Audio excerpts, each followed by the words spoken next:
अपने बेटे को आपने समझा दिया कि लकड़ी को उतना मोड़ो कि टूटे ना। ये नहीं बताया कि दूसरे की बेटी कोई लकड़ी नहीं, जीती जागती लड़की है।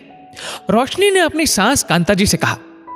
रोशनी ऑफिस से आज लेट हो गई थी। रोशनी का पति अमर ऑफिस से आ चुका था।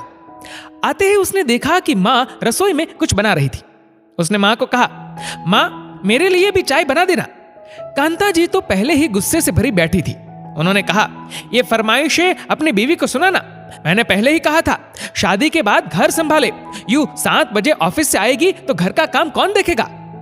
अमर ने कहा, ठीक है मत बनाओ मेरे लिए। झुंझलाते हुए अपने कमरे में चला गया। रोशनी को फोन किया, उसका फोन व्यस्त आया। अमर का गुस्सा 7वें आसमान पर था। कमरे में रखे तकिए सोफे पर फेंकने लगा। थोड़ी देर बाद रोशनी घर आई। आते ही सासू मां ने ताना दिया, जल्दी से खाने की तैयारी कर लो, चेंज करने के बहाने ऊपर हिम्मत बैठी रहना। रोशनी की शादी को 7 महीने ही हुए थे। 7 महीनों में कितनी ही बार उसे इस अपमान का सामना करना पड़ा था। ऊपर गई तो देखा पूरा कमरा फैला हुआ था।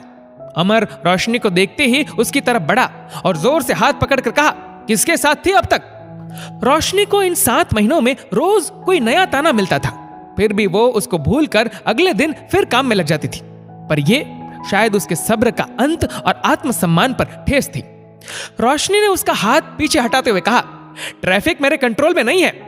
इतना ही शक और फितूर भरा हुआ है तो खुद लेने आ जाया करो। मुझे शौक नहीं है बस में धक्के खाकर आओ और फिर यहां लगी हुई कचहरी में सफाई प्रस्तुत करो।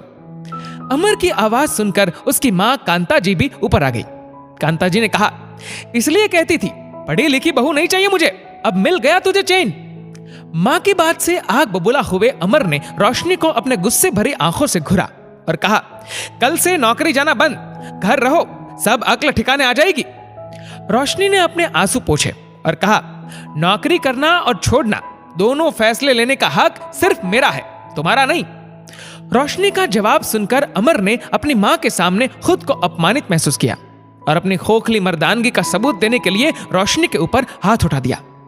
कांता जी ने बीच बचाव किया और बेटे को नीचे ले गई। रोशनी को थप्पड़ गाल पर नहीं उसके आत्मसम्मान पर लगा।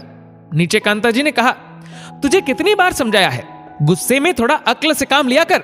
ऐसी कानून मारने वाली औरतों को ऐसी मार मारनी चाहिए जो दिखे भी ना, किसी को बता भी ना पाए और दिखा भी। लकड़ी को उतना मोड़ कि टूटे ना और दर्द भी हो। रोशनी अपना सामान बांधकर नीचे आ चुकी थी। कांता जी ने कहा, अरे बेटा कहां जा रही है, इतना तो चलता है मियां बीवी में, तुझे भी तो अपनी जुबान बंद रखनी चाहिए थी ना। अमर फिर चिल्लाकर बोला, जाने दो इसे, मैं भी तो देखूं कौन सा यार रखता है इसको। रोशनी अमर के पास गई और उसे एक जोरदार थप्पड़ जड़ दिया। फिर कांता जी के सामने खड़ी होकर कहा, बहू को जुबान का पाठ पढ़ाने से पहले अपने बेटे को जुबान की तहजीब सिखाओ। अमर थप्पड़ की मार से ज्यादा रोशनी के हौसले से हिल गया। फिर भी खुद को संभालते हुए कमरे से बाहर निकल रहा था तो कांता जी ने रोक लिया। रोशनी ने सामान उठाते हुए कहा, आओ बाहर, रुको मत, जरूर छोड़ूंगी, नौकरी नहीं तुम्हें छोड़ूंगी। तुम्हारे जैसे आदमी के साथ रहकर अब खुद की नजरों में नहीं गिर सकती मैं। जो सामान बच गया वो कोर्ट के ऑर्डर से वापस जाएगा। रोशनी ने सामान उठाया और चली गई। मां बेटा रोशनी की आंखों में यह विद्रोह देखकर उसे रोकने की हिम्मत नहीं कर पाए और घर में सन्नाटा पसर गया। दोस्तों, किसी को इतना भी ना दबाओ कि उसके सहने की सीमा टूट जाए। इस वीडियो को लेकर आपकी क्या राय है नीचे कमेंट करके जरूर बताएगा। और अगर आपको वीडियो अच्छा लगा हो तो इस वीडियो को लाइक करेगा, शेयर करेगा ज्यादा से ज्यादा लोगों तक। और ऐसे ही और भी इंस्पिरेशनल वीडियोस के लिए सब्सक्राइब करें हमारे यूट्यूब चैनल को और फेसबुक पर फॉलो करें हमारे पेज को। धन्यवाद।